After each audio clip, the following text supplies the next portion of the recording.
Namaste. Today's video is about the SAFAL, that is Structured Assessment for Analyzing Learning.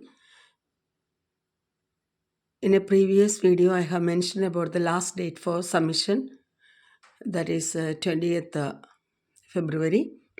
So in connection with that, I got several inquiries about the SAFAL. So just I am sharing this document as published by CBSE according to National Education Policy. So this is SAFAL. Full form is Structured Assessment for Analyzing Learning. Understanding the SAFAL report, we can see that it is a developmental purpose of the school education system.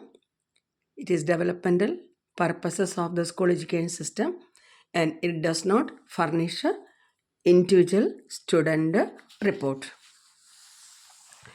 And this structured assessment for analyzing learning, we can understanding the SAFAL report. It is a competency-based assessment implemented across grade 3, 5 and 8. So it is a competency-based assessments implemented across 3, 5 and 8. The assessment measures achievement in key competencies across curricular areas, mathematics, language and EVS or science. As it is EVS, as it is third standard is concerned, it is EVS. It assesses core concepts, application of knowledge, higher order thinking skills. And it is based on the NEP. Is according to NEP, we have to shift from rote memorization, rote learning to competency-based learning, competency-based education. So, and to map progress throughout the school years, an annual school assessment for all students in grade 3, 5 and 8. And it ensures progress throughout the school years. And it's a diagnostic information about students' learning. It's a diagnostic information about students' learning to schools and thus support school education to move towards competency-based education. So shift from rote memorization to competency-based education. It is showing the annual school assessment throughout the years across the grades 3, 5 and 8, covering the curriculum, mathematics, language and EVS or science according to the grades, and ensure progress throughout the school years.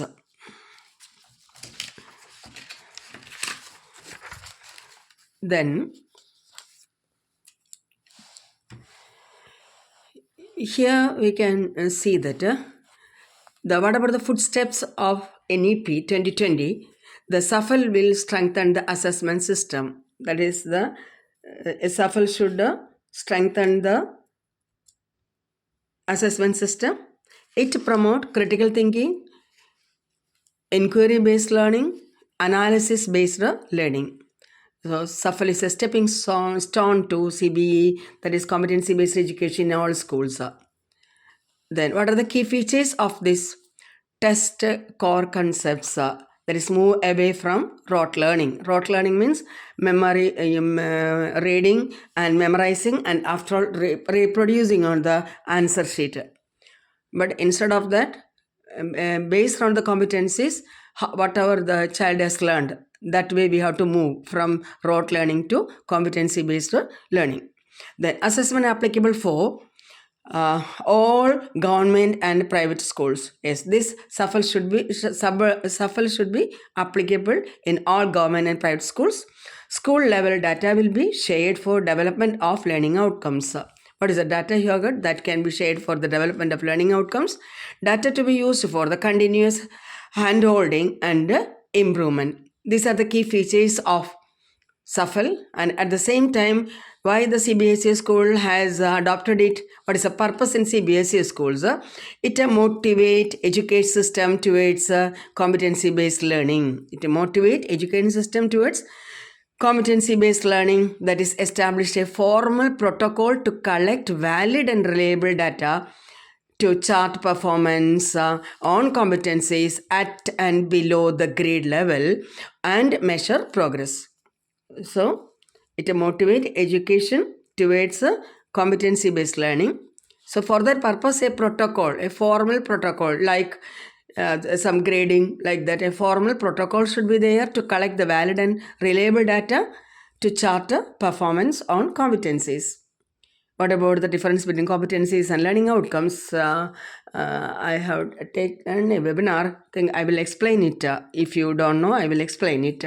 But at the present, let me tell what about the performance on competencies at and below the grades. At and below the grades means it is across 3rd standard, 5th standard and 8th standard. So below 3rd standard, below 8th standard, below 5th standard or above 5th standard, like that in between. Below 3rd, above 3rd, in between 3, 5 and 8.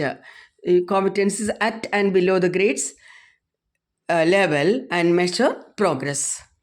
Then second point is that even though I continuously marked there because these are some of the features and measure school performance on key competencies. How learning and proficiency levels can be used to measure effectiveness of the system. That is the second point, that is regarding the key competencies. Learning and proficiency levels can be used to measure effectiveness of the system. And next point is that identify areas of academic interventions for support or management. So we have to identify the areas of academic interventions for support or management. It tells that school management and a school system can use their data for targeting academic support and data-based management. Yes, where the school is lagging behind, where the learning outcomes are not properly attained. According to that, their system can be focused on some particular area. So that way the school can progress. So what we have learned is what are the key features of assessment and why it has been applied in the CBSE schools. Then next we can see that how it is, how can school use this SAFAL, then role of teacher and school principals regarding SAFAL, and how can parents use this SAFAL. First of all, identify learning gaps where the students are struggling. What about the learning gaps? Especially we have heard about this during the COVID time, because 2 years children were sitting and learning from home, isn't it? So that is online teaching and online learning were there. So most often they lag behind. After 5th standard, next you know that the child is sitting on the 8th standard.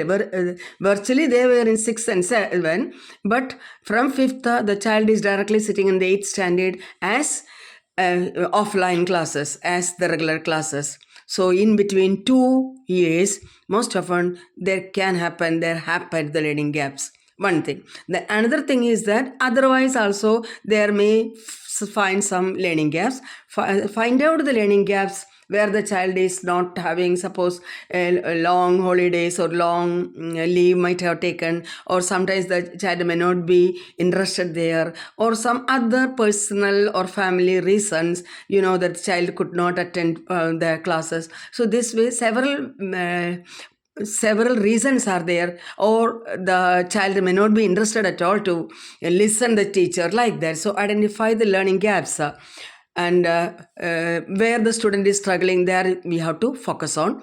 So what we are talking about, how can school use a SAFAL, this assessment process.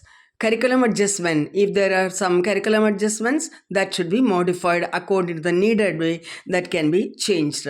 And professional development, for the professional development, that train the teachers to address specific learning challenges. Suppose we find some learning challenges, some learning difficulties, some concepts the children are not understanding, there you have to use some some training should be given to teachers to address these specific learning challenges. Then resource allocation. Directly use the resources that can be material or human resources can be utilized and to get the better learning outcomes, most needed to boost the learning outcomes. LOS means learning outcomes. Then stakeholder engagement. Stakeholder, parents, the community, share results with the parents and school community, support for improvement. Then long-term planning, incorporate findings into what we found out from the learning assessment, the SAFAL, into school strategic plans, ensuring a consistent focus on enhancing then student learnings. It is student learning. So enhance the student learnings, that we have to incorporate findings with the school's strategic plans is what we found out, where the children are lagging behind, where the children should be enhanced, where the children should be focused, even particular one subject itself where it should be. So that way find out that, and after all it should be incorporated with the annual plans, the strategic plans. Then second one, the role of teacher and school principals. Familiarize parents and students with the key features of SAFAL. What are the features of SAFAL? Let them understand, give awareness to the parents and students regarding the key features of SAFAL. Use SAFAL progress card, identify areas of improvement and for classroom support. Yes, SAFAL progress card can be used for this, yes, and it can be used for classroom support and improvement areas for the students. Use SAFAL progress card for constructive engagement with the parents. Yes, the progress card will show you what about the performance of the child along with the school, So there, and understand that it is not, I will tell you what is the major difference between this progress card, the SAFAL progress card and the other one. It is not used for some promotion or anything.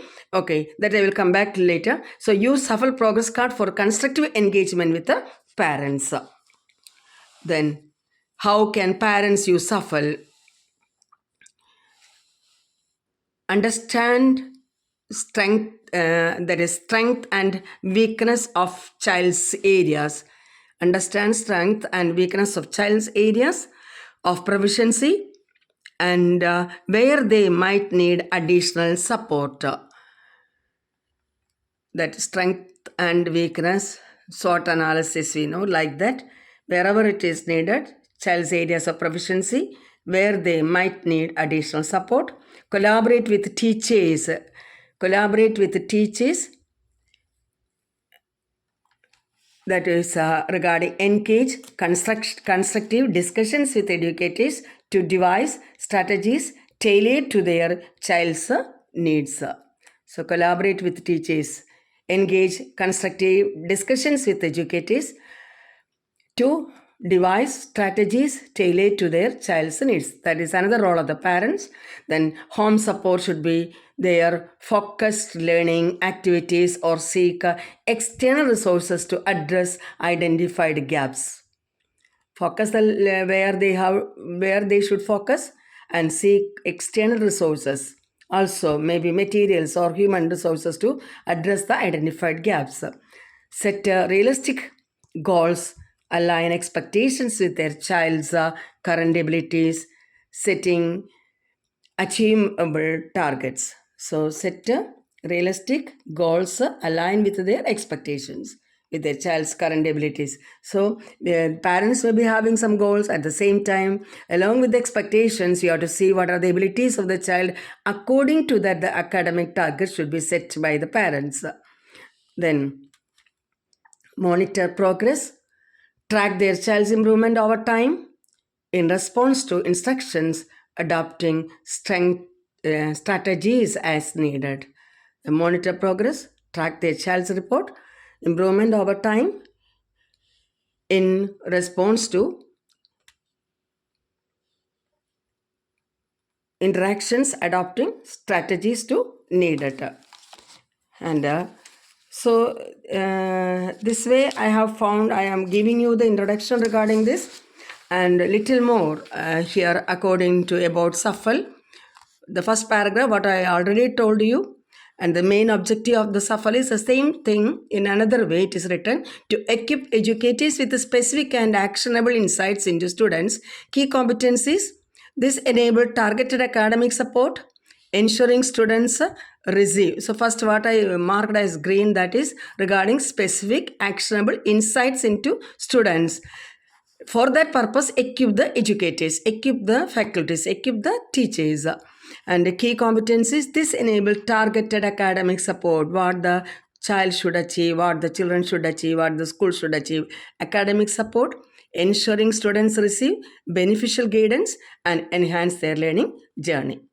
Second point is that to supply school with a reliable, comprehensive data, facilitating the tracking of learning quality. So we should have a reliable data. As already we told about the protocol, what about the formal, a format should be there, how we are analyzing, assessing these competencies. So this data empowers schools to make informed decisions and implement effective improvements, thereby enhancing overall learning outcomes. Then SAFALs, about the SAFAL report and reporting scales.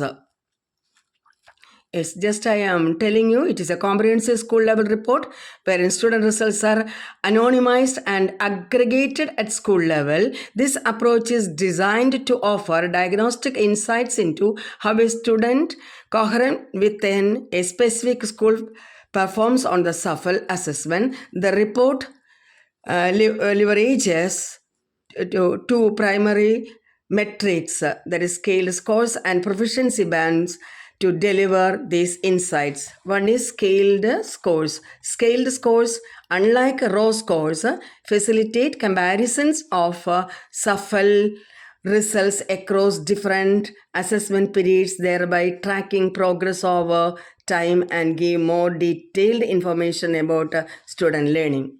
So that is scaled scores. Facilitate comparison of SAFAL results across different assessment periods, thereby tracking progress over time and give more detailed information about student learning. And second point is that proficiency bands. These bands divide student achievement into 4 clear levels. Each level shows a set of skills and knowledge that a student is expected to have at that point and any lower levels. So it should have, each level shows the set of skills and knowledge that a student is expected to have at that point and any lower levels. By organizing student achievement into proficiency bands, SAFAL enables a user-friendly and easily comprehensible view of student learning progression. Furthermore, through this detailed proficiency band reporting, SAFAL equips education with precise information, empowering them to design targeted strategies to improve students' competencies. So the 4 proficiency bands for SAFAL are depicted below. These are the 4 proficiency bands. I saw from 100 to 500 is marked, so just I divided like that. So below basic, that is 2 grades below, 2 grade level below, then basic grade level, then proficient at the grade level, then advanced above grade level. This is the scale given as measuring the proficiency bands. Yes. Then it's regarding consolidated report, proficiency distribution, and competency report. That is that comes the next. And here I just want to highlight these 3 major points. What about the use the SAFAL report as a resource? Is understanding of your school's performance through the findings. So develop DOS. That is what about the SAFAL is doing. Develop a comprehensive understanding of your school's performance through the findings. Identify competencies that students across grades have successfully mastered. And 3, identify areas requiring improvement across grades and accordingly devise effective teaching and training strategies. But it should not. Do not treat SAFAL as a traditional high-stakes examination with the pass or fail results. Do not induce exam-related stress. Hence, do not prepare students for SAFAL. Do not induce exam-related stress. Then do not categorize a grade's performance as proficient or deficient based on SAFAL report. Then something more I want to tell you about it, that regarding this, it is based on the key features of NEP, that is the census of assessment to track progress. It is across grade 3, 5 and 8. Then it accesses competencies and higher understanding and used for development and monitoring. That is the importance of SAFAL. And understand that it has introduced, SAFAL has introduced here on 29th July 2021, and a digital infrastructure, that is another circular it is about, that is 24th March 2023. That is whatever national education policy and national curriculum framework, through national curriculum framework in NEP has been introducing, or NEP is introducing and implementing through national curriculum framework. So for this purpose, a digital infrastructure is needed. So that is another one. And at the same time, understand that you will get the handbook of SAFAL about language, mathematics and science is concerned. So you will get more idea regarding that. Today, this much only regarding SAFAL. Thank you all.